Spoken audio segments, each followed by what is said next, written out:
Perfectionism might seem like a good thing. After all, who doesn't want to do their best? But when the pursuit of perfection becomes all-consuming, it can trap us in a cycle of stress, self-doubt, and burnout. Let's talk about the perfectionist trap, how it impacts our relationships and daily life, and how to break free. Hi, I'm Jordana Baker, a registered psychotherapist, and today we're exploring the dark side of the perfectionism. While striving for excellence can be motivating, perfectionism often leads to unrealistic standards, fear of failure, and a constant feeling of never being good enough. It's a topic that's close to my heart because I've seen how it can quietly take over someone's life and how hard it can be to break free. One of the most deceptive aspects of perfectionism is that it disguises itself as a virtue. Society often rewards perfectionistic behaviors, whether it's the student who stays up all night writing an essay or the employee who sacrifices weekends to over-deliver on a project. We're praised for our high standards, our attention to detail, and our relentless work ethic. But beneath the polished exterior lies a gnawing insecurity, a persistent belief that any crack in the facade will reveal an unworthy core. Think about it. When was the last time you felt truly proud of something you've accomplished? If you're a perfectionist, the answer might be never, because no matter how much you achieve, it never feels like enough.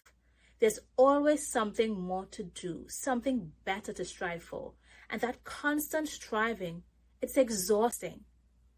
Research by psychologists like Gordon Flett and Paul Hewitt shows that perfectionists are motivated by a healthy desire to improve.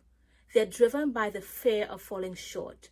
And when they inevitably do, the result is often shame, self-blame, and a deepening sense of inadequacy. It's a cycle that's hard to break, but not impossible. Let's talk about how perfectionism shows up in our daily lives. For many, it looks like procrastination. Yes. You might put off starting a project because you're afraid you won't do it perfectly. Or maybe you spend hours tweaking something that was already good enough because good enough just doesn't feel like enough. Perfectionism can also rob us of joy. When we're so focused on getting everything perfect, we miss out on the satisfaction of simply doing our best. We forget that mistakes are a natural part of learning and growth.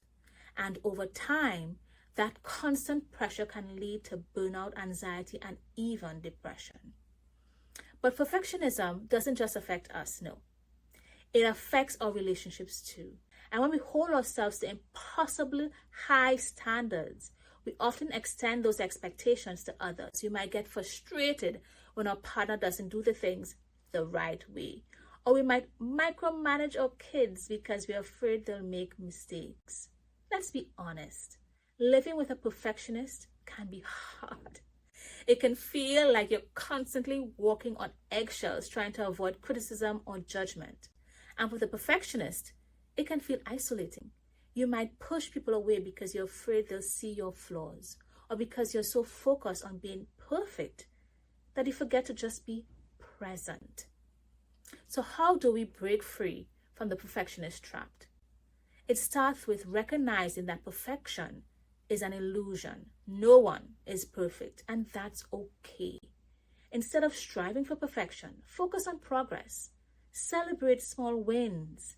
Embrace mistakes as opportunities to learn, and practice self-compassion.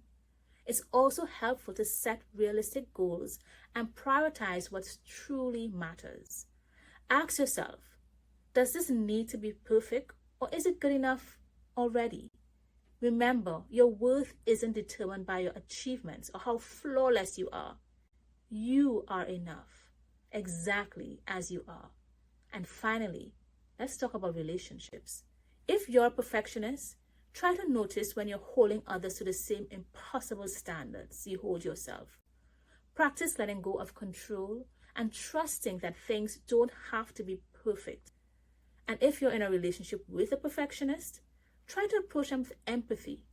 It's not easy to live with that kind of pressure. But with understanding and communication, you can find a way forward together. Now, I want to hear from you. Reflect on these questions. What fears drive your perfectionism? Are you afraid of failure? Are you afraid of judgment or not being good enough? How does perfectionism show up in your relationships? Do you hold others to the same impossible standards?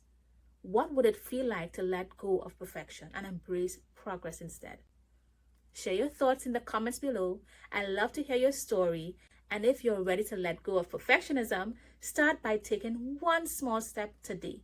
Maybe it's leaving a typo in an email or letting someone else take the lead on a project. Remember, progress, not perfection, is truly what matters.